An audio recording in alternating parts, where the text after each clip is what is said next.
Hi, I'm John with Strigo's Customer Success Team, and I'm going to show you the Strigo Communication panel.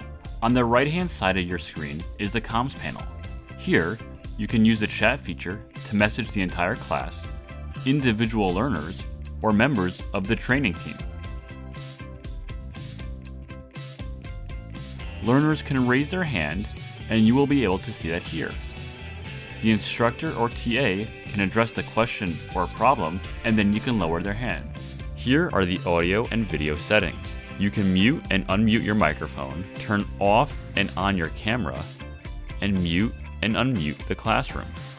It's important to note when you click Unmute All, you're not actually unmuting all the learners' microphones. Rather, you're giving them the ability to unmute themselves and speak.